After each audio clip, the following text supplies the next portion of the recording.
प्रसिद्ध कथावाचक पंडित प्रदीप मिश्रा ने कहा है कि आजकल दुनिया में एक अलग तरह की होड़ लगी हुई है।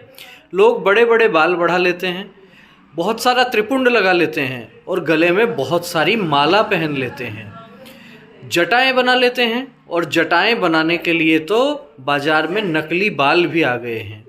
ये सब बाहरी स्वरूप लोग बदल लेते हैं, लेकिन आप जब शिव महापुराण कथा सुनेंगे, स्कंद पुराण पढ़ेंगे, तो आपको ध्यान में आएगा कि परमात्मा कभी भी बाहर के स्वरूप से प्रसन्न नहीं होता। ये जितनी कथाएं हैं ये सब आपके भीतर बदलने के लिए बनी हैं। बाहर का स्वरूप बदले न बदले, आपके भीतर का स्वरूप बदलना चाहिए, भीतर परमात्मा का चिंतन होना चाहिए।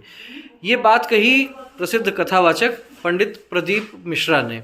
उन्होंने कहा कि बाहर का स्वरूप बदलने में लोग लगे रहते हैं, लेकिन भीतर का स्वरूप बदलने पर लोग ध्यान नहीं देते। तो शिव महापुराण की कथा जो है वो आपको भीतर से बदलने के लिए प्रेरित करती है।